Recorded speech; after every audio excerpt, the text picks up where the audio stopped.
My own son kicked me out to a nursing home like I was nothing. Left me to rot while he built his empire on lies. But what he didn't know was that I was watching. And when I struck back, I made sure he never saw it coming. Before continue, please like this video and subscribe to my channel.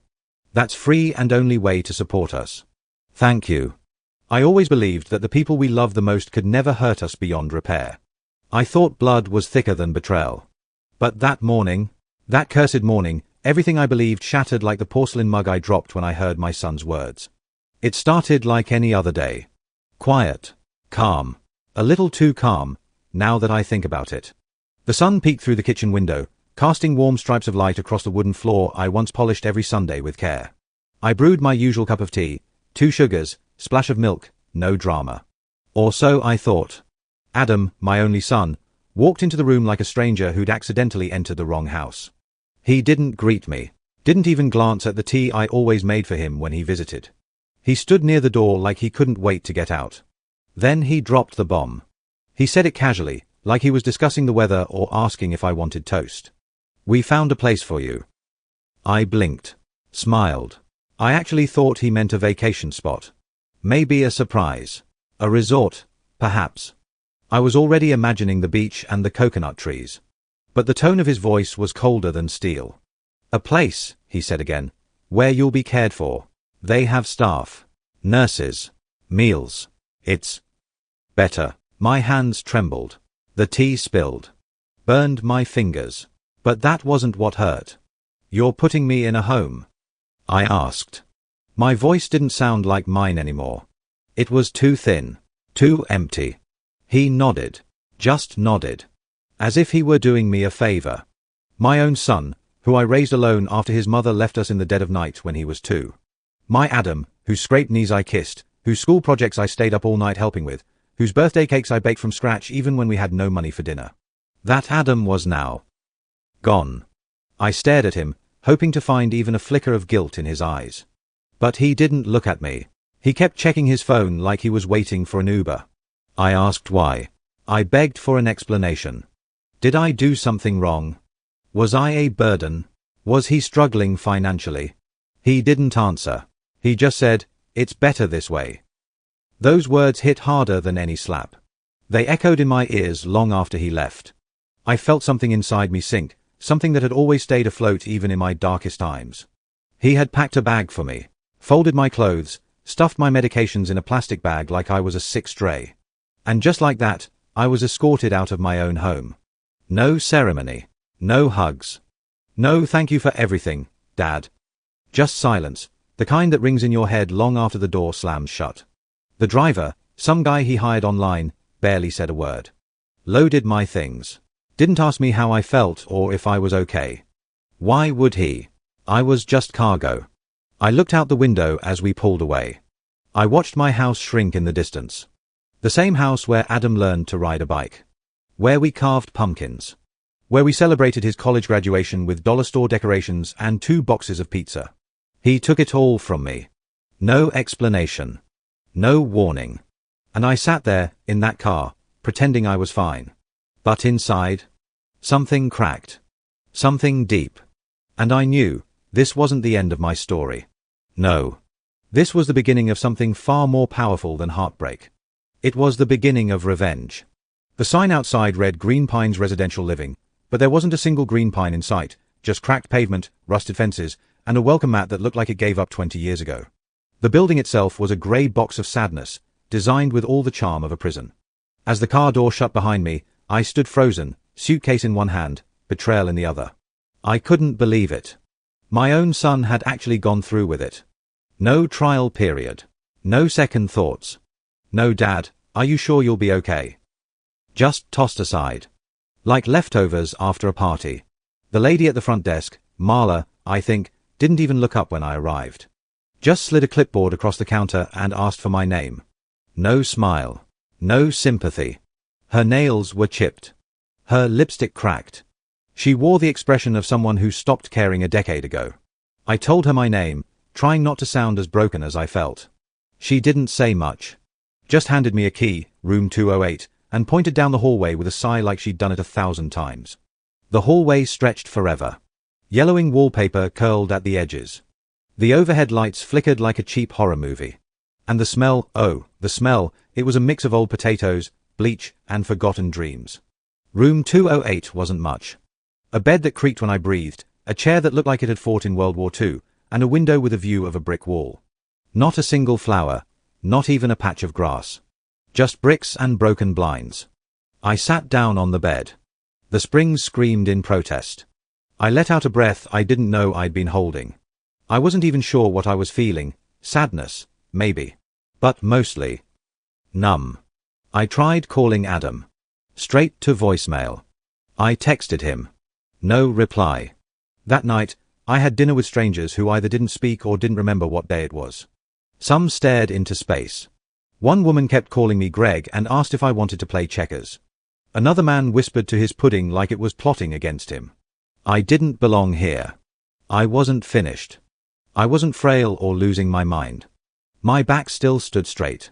My memory was sharp. I still had things to do, places to go. Yet here I was, in a place where people came to disappear. I spent the next few days observing, listening, learning. There was a schedule, breakfast at 7, meds at 8, silence by 9. Nobody talked about the outside world. It was like time had stopped here. I asked the staff when visitors were allowed. They shrugged. I asked how long people stayed. They laughed. I found out Adam had signed paperwork saying I needed long-term supervised living, like I was incapable of handling my own life. The worst part? It was legally airtight. He'd gone through the proper channels. Made it all look like I was the one who requested it. That's when the numbness started to wear off. That's when the fire inside me returned. I wasn't just angry. I was insulted. He thought I'd rot away quietly. He thought this place would be my final chapter. But I had news for him. I was still the author of this story. And I had just picked up the pen. You'd be surprised what kind of people end up in places like Green Pines. See, everyone thinks these homes are just full of drooling, half-forgotten ghosts. But if you scratch beneath the surface, if you actually listen, you'll find stories that could fill libraries. War veterans, retired surgeons, ex-cops, even a woman who claimed she once dated a rock star.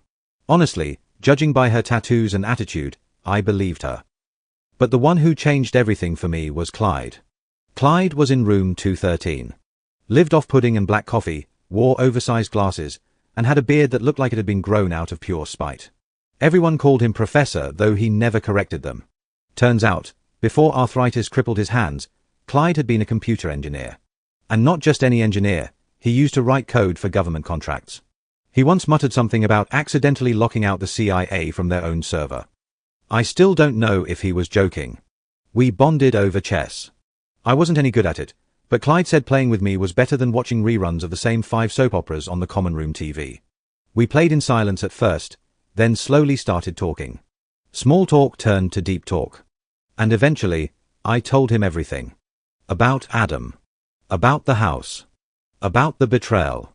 Clyde didn't even blink. Just sat back, sipped his coffee, and said, "Sounds like your boy needs a reality check. A hard one." Now, I wasn't asking for revenge. Not yet, anyway. But Clyde? He didn't wait for me to say it. Over the next few days, he started teaching me things. How to use a laptop without setting off the staff security software. How to access public records. How to make fake emails. He even gave me a burner phone. A burner phone. From a 78-year-old man in orthopedic slippers. He called it the Old Man Network.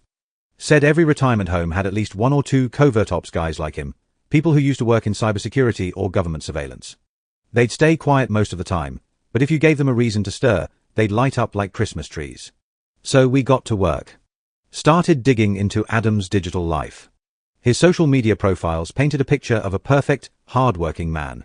Motivational quotes, gym selfies, pictures of brunches with his new girlfriend, whose name I later learned was Elena.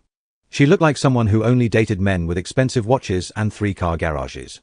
The lies were so thick you could smell them. Clyde dug deeper. Through metadata, old posts, LinkedIn lies. Turns out Adam wasn't just living a life of comfort, he was building it on the narrative that I was dead. Yep. According to one motivational podcast he was featured on, his father had passed away, leaving behind a troubled legacy that he had to overcome. I was listening to this with a spoon of cold oatmeal halfway to my mouth. That was the moment I knew. This wasn't just betrayal. This was character assassination. And suddenly, my thirst for understanding turned into something else entirely. I wasn't just going to teach him a lesson. I was going to make him wish he'd never been born. You ever have that moment when something inside you just snaps? Not the kind where you scream and throw a plate. No, I'm talking about that cold, calm snap. The one that says, all right, you've crossed the line, and now I'm going to burn your whole circus down. That's exactly what happened the moment I watched my own son tell a podcast host that I had died of heart failure years ago and that he built everything on his own. I wasn't just dead to him, I was a stepping stone for his success story. He didn't just erase me. He used me. That's when I looked Clyde in the eye and said, let's ruin him. Clyde just nodded, pulled out a notepad like a retired hitman dusting off his tools, and said, we'll start with something fun. Fun, it turns out, meant faking a legend. We invented something called the Hidden Legacy. A made-up land deed that supposedly belonged to me, an ancient, unregistered plot of land from my great-grandfather, worth millions if rezoned. We created fake documents, built a digital paper trail, planted forum posts, and crafted a story that sounded too real to be fiction. We even created a secret message, handwritten, that looked like I left it for Adam. If you're reading this, son, it means I'm no longer around. But our family legacy must be protected. Corny. Yes. Effective? Oh, absolutely. We mailed it to him anonymously, through a courier service, with no return address. Clyde made sure it looked like it came from a private law firm. Sealed. Stamped. Just enough legalese to look terrifying. And Adam. Hooked. He called the courier number 20 times in one day. He posted online about it. Talked about a mystery inheritance he just discovered. Made a video claiming it was a miracle from beyond. It was better than TV. But this was just phase 1. The bait. Now we needed to get him dancing. We set up a fake consulting company, Legacy Solutions Incorporated, with a basic website, a few LinkedIn profiles, even a phony receptionist who was actually a speech AI Clyde rigged up. The company offered to assess generational assets for legal value. We sent Adam an email from this firm. He responded in 5 minutes. Said he wanted to meet. Said he was ready to turn history into fortune. I almost choked on my hospital pudding. So, we scheduled a meeting at a business park in the city. But of course, I couldn't go. I'd be recognized. That's where Clyde's nephew, Jerry, came in. A slick-talking guy who used to be a real estate agent and now worked part-time as a magician. Literal smoke and mirrors kind of guy. Jerry, dressed up in a navy blue suit, played the role of Daniel Worthington, head of acquisitions at Legacy Solutions. He met Adam, shook his hand like a professional, looked at the fake documents, and told him he might be sitting on a gold mine. Adam's ego ballooned like a hot air balloon on steroids. And that was perfect. Because people like Adam don't think clearly when they smell money. They start talking too much. He confessed to Jerry that he'd handled his father's property early because he needed to streamline the estate. Said he accelerated the paperwork and found a loophole to push the transfer through. All on record. Clyde wired the entire conversation with a button camera hidden in Jerry's pen. You ever hear a guilty man brag? It's better than a courtroom confession. That night, I sat with Clyde in the common room, chessboard in front of us, giggling like schoolboys as we listened to the playback. He wasn't just guilty. He was arrogant. And now, we had everything we needed to make him crash. All it took was a little spark. Now we were holding the match. Once we had Adam tangled in the fantasy, it was time to yank the rope. Clyde always said the best part about revenge isn't the grand finale, it's the slow unraveling. Like watching a sweater fall apart thread by thread, until the guy wearing it is left naked and confused in a snowstorm. So that's exactly what we planned for Adam. Our next move? Make him sweat. Jerry, still playing the role of Daniel Worthington, the prestigious acquisitions head at Legacy Solutions, reached out to Adam with an offer. A sweet, too good to be true offer. $10 million. But with conditions. We told him the fake land needed to go through ancestral verification. Translation: give us everything. Every document. Every family photo. All legal claims and anything connecting him to me. Adam responded like a puppy chasing a steak. He handed over everything we asked for. His only concern: how fast can we close the deal? No regard for the history, no emotion, not even a passing mention of his late father, me. I wasn't a man to him. I was a ticket. A golden cow he had long butchered but somehow thought could keep producing milk. The guy didn't even Google the company. That's how arrogant he was. We made it more fun by creating a fake leak. One of Clyde's forum accounts posted a rumor in a real estate subreddit. Local man discovers $1 million plot hidden by dead father, possibly linked to old zoning loopholes. People ate it up. Adam reposted it himself with a cryptic emoji. He was practically vibrating with delusion. Meanwhile, Jerry told him there was competition. A museum claimed the land might be of historic value. That a non-profit might sue for rights to it. We needed to act fast. Suddenly, Adam became desperate. He begged to secure the deal. He offered a portion of his company shares, started calling Jerry 5 times a day. One day, he left a voicemail crying, real tears, snot and everything, saying he couldn't lose this opportunity. Said it was his destiny. Said his father was guiding him from beyond. I played that voicemail on loop one night, just to hear the irony drip out of every word. The man who had discarded me like expired milk now believed I was his guardian angel. If only angels could laugh. Clyde, of course, decided it was time to raise the stakes. Time to poison his well, he said. Figuratively, of course, though I wouldn't have minded literal at that point. We dug into Adam's current life. His social media was full of fake gloss. Luxury brunches. Paid followers. Inflated job titles. A podcast guest spot here, a LinkedIn fluff post there. But the juicy part? His new fiancée, Elena. She wasn't just pretty. She was loaded. Daughter of a tech CEO. The kind of woman whose wedding comes with NDAs and prenups thick enough to stop a bullet. We made sure to tiptoe into that world. Created fake online accounts that followed both of them. Commented things like, is this the guy who's being investigated for fraud? Or didn't he fake a land deed to get inheritance money? All subtle. All just enough to cast doubt. And it worked. Elena's father, bless his paranoid billionaire heart, started snooping. We made sure he found just enough. A trail of contradictions. Posts that didn't align. Fake achievements. Vanished documents. The engagement hit ice. Adam, of course, didn't know why. He thought it was just stress. He posted vague inspirational quotes about staying strong through betrayal. The kind of stuff you write when you're the one doing the betraying and karma finally knocks on your door. And knock, it did. Because now, he wasn't just losing his girl. He was losing his grip. And the best part? He still thought he was in control. Still thought he was the player. But oh no, son. The real player was me.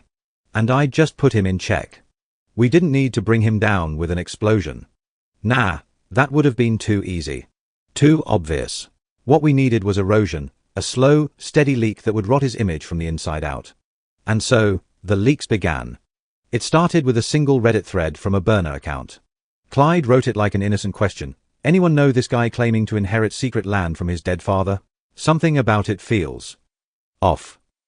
Then came another post on a local real estate group. Warning, fake deed scam going around. Guy with slick hair and a tragic story. Be careful. We didn't even name him directly. That was the magic of it. People filled in the blanks themselves. Within 48 hours, Adam's name started popping up in comment sections, LinkedIn, Instagram, even under his own motivational videos. People began asking questions he didn't have answers to. If your father passed years ago, why was his name still on property records until recently? Didn't you say you came from nothing? Then how'd you buy a condo in cash? He tried fighting back at first, typing long-winded replies, posting emotional stories, blocking commenters. But we were everywhere. Every time he blocked one account, 3 more popped up. Every time he tried to defend himself, he accidentally exposed another lie. People love a scandal. Especially one involving fake inheritances, land deals, and a dead dad who may or may not still be alive. One night, while chewing on rubbery mashed potatoes at Green Pines, I pulled out the burner phone Clyde gave me and opened Instagram. Adam had posted a video. He looked tired. The sparkle was gone. He wore a hoodie instead of his usual suit. He was sitting in his car, eyes red. Said he was being attacked. That people were jealous of his success. Then he said the line that sealed his fate. I only ever wanted to honor my father. Everything I've built was in his name. I laughed so hard I dropped my fork. The lady next to me, Doris, who usually thought I was her long-lost cousin, gave me a look like I'd lost it. I had to excuse myself to the hallway because I couldn't stop cackling. The guy who kicked me out, who literally dumped me in a glorified storage unit for the old, was now crying on the internet about how much he loved me. Oh, the irony was thick enough to chew. Meanwhile, Elena's father wasn't staying silent. He hired a private investigator. Smart man. We made sure the PI found just enough to get suspicious, conflicting statements, altered documents, interviews with neighbors who hadn't seen me die. By the end of that week, the engagement was off. Not delayed. Not paused. Dead. And the way I found out? Adam's teary rant livestream where he kept saying, "I lost everything. My business, my girl. And now people think I'm a liar." Well, son. That's because you are. He started messaging everyone in his contacts, trying to clear his name. Even called a local podcast to set the record straight. He didn't know Clyde had already fed that same podcast host an anonymous tip claiming Adam had forged his father's medical records. Pure fiction. But juicy fiction. The host invited him on, then blindsided him with questions. He froze. Said no comment 7 times. The comment section was brutal. One guy wrote, "This dude's lying more than my ex." Another wrote, "Bro probably buried his dad under the deed." I nearly passed out from laughter. He tried one final move. Sent out a newsletter claiming he was going to auction off the deed to fund a charity in his father's name. Oh boy. He still didn't know. Didn't know that the deed was fake. That the charity he named didn't exist. That the people he thought were cheering him on were shadows we created. He had built his little throne on sand. And now the tide was coming in. And me. I was just getting comfortable in my front row seat. With a fresh cup of tea. And a smirk. If there's one thing about people like Adam, it's that they can never resist a stage. The spotlight is their drug.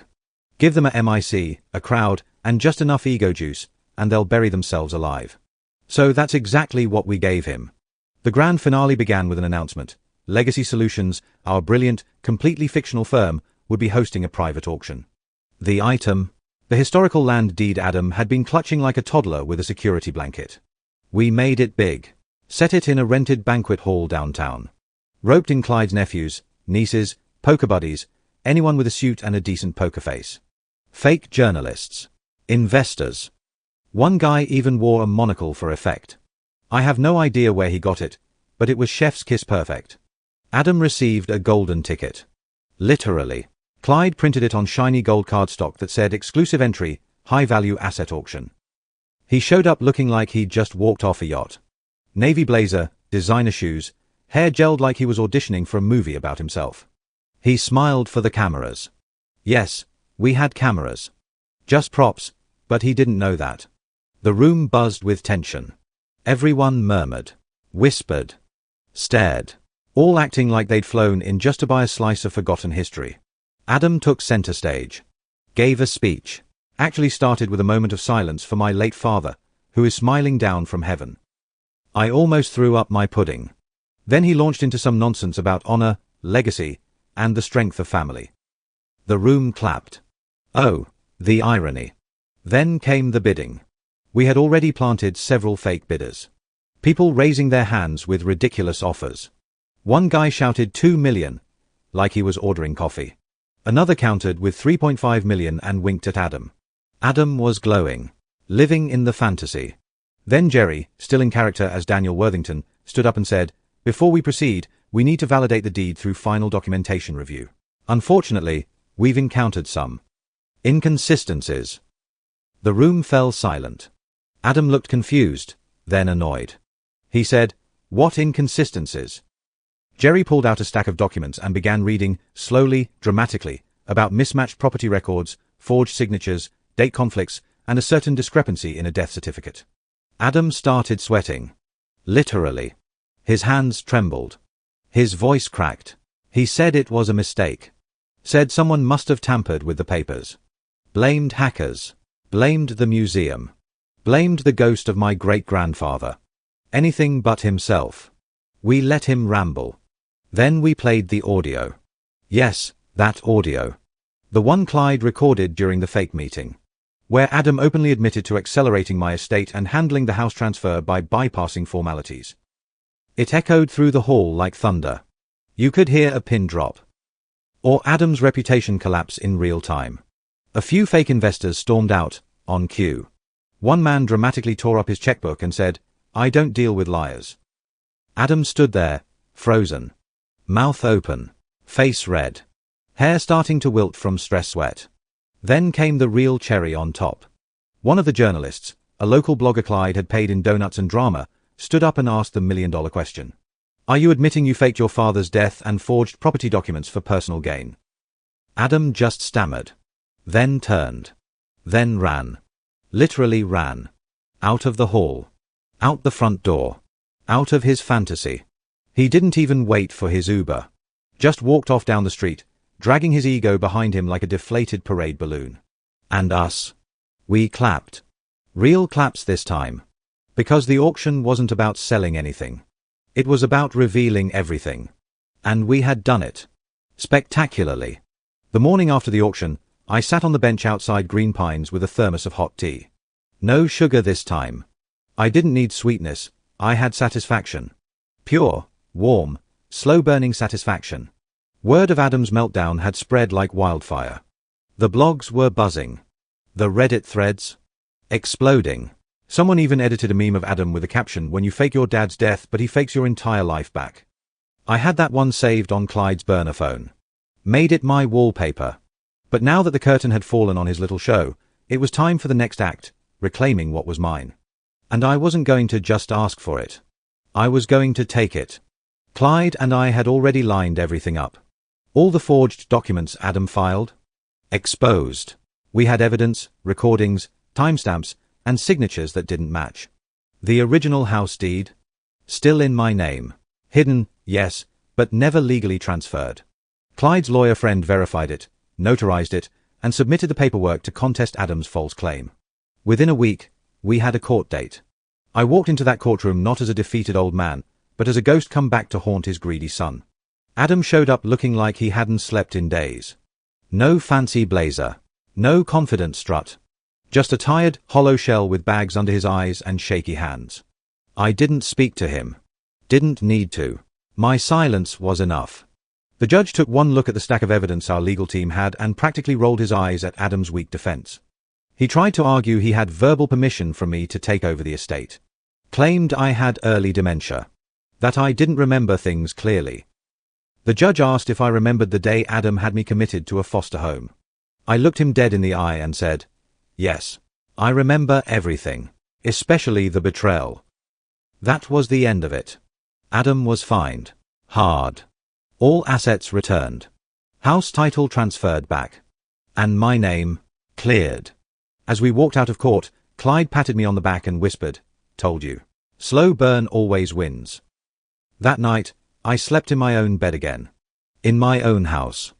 The smell of aged wood, lavender from the curtains, and the faint echo of my late wife's laugh, it all returned like an old friend.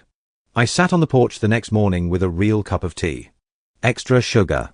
Birds chirping. Peace. For the first time in months, I didn't feel like a ghost. I felt like a man again. A father, not the kind who gets tossed aside, but the kind who gets back up and makes damn sure nobody forgets who he is. But the story didn't end there. No, not yet. Because a few weeks later, there was a knock at my door. It was a Thursday morning. Quiet. The kind of morning where everything feels too still, like the calm before a storm or maybe just the eye of it. I was in my kitchen, pouring hot water over my tea bag, humming an old song I hadn't heard in decades. I was finally getting used to silence again, not the kind you get in a place like Green Pines, but the peaceful kind. The kind where your soul breathes. Then came the knock. It wasn't frantic. Just soft, deliberate. 3 times. I already knew who it was. Maybe it was a father's intuition, or maybe it was the sheer weight of regret that seemed to seep through the wood of the door. I opened it. And there he stood. Adam. No fancy suit. No hair gel. No confident posture. Just a worn-out, pale-faced version of the man who once called me a burden. He looked 10 years older. Shoulders hunched, eyes sunken, like life had wrung him out and hung him to dry. He tried to speak, but the words wouldn't come out. His lips parted, but all he could manage was a pitiful whisper of my name. Not Dad. Not even Father. Just my name. Like a stranger. I didn't invite him in. I didn't say anything. Just stood there with my tea in one hand and the other gripping the edge of the door. Finally, he spoke. He said he'd lost everything, his business, his money, his reputation. Elena's family had cut him off. No one would hire him. His so-called friends ghosted him the moment the drama hit their inboxes. He was couch surfing. He asked if he could stay. Just for a few days.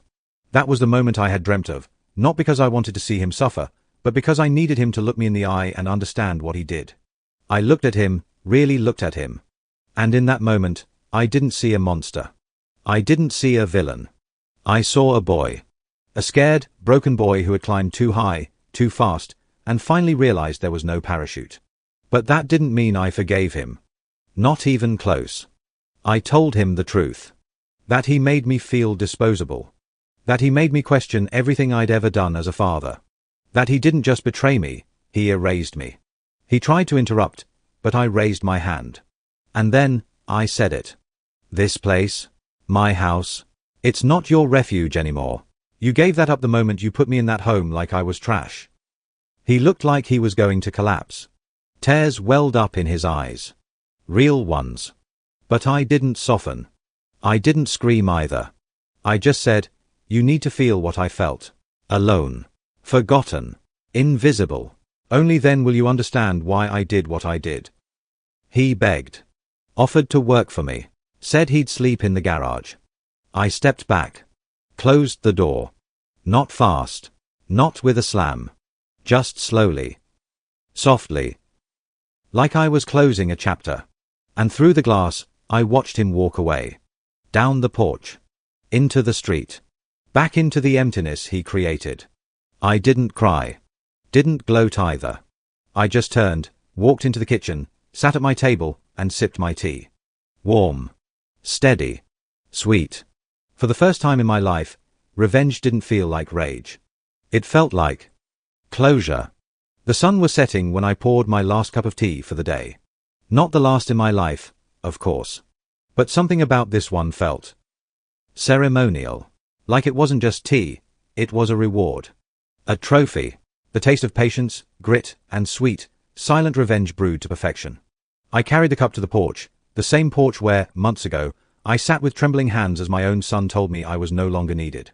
The same porch where my world cracked open and dumped me into the void. But now it was mine again. My home. My name. My peace. Funny how everything can change when you refuse to let betrayal be your final chapter. The neighborhood was quiet. A soft breeze played with the leaves, and the sound of kids riding bikes in the distance reminded me of a younger Adam. Back when he still laughed from the belly and called me Papa with sticky fingers and scraped knees. Those memories hurt now. But they didn't haunt me. I had buried my anger, one petty, delicious move at a time. And what I unearthed in its place wasn't hate. It was power. Not the kind you show off. Not the kind you flex with money or fame. But the kind you feel when someone tries to write you off the map and you redraw the entire territory instead. The kind of power that comes from being underestimated. And then proving you're not just alive, you're unstoppable. My phone buzzed. A text from Clyde, heard from a guy who heard from a guy. Your son's working at a vape shop. Minimum wage. Poetic, huh? I chuckled. Not out of spite, okay, maybe a little, but mostly because karma has a wicked sense of humor. Adam would be fine. Eventually. He had to learn what humility felt like. He had to look in the mirror and see more than a carefully curated profile picture. He had to find his way without stepping on the backs of those who carried him. And me. I had everything I needed.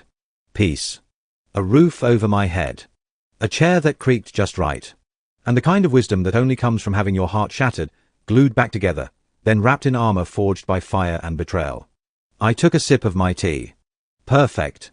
Warm. Sweet. I looked out over the yard, my yard, and felt the stillness settle over me like an old, familiar coat. This wasn't the story of a victim. It was the story of a father who was discarded. Then decided to rewrite the ending. And the final sip? That wasn't forgiveness. It wasn't even victory. It was freedom. Because revenge isn't about destruction. It's about restoration. And I was whole again. Please like this video and subscribe to my channel. That's free and only way to support us. Thank you.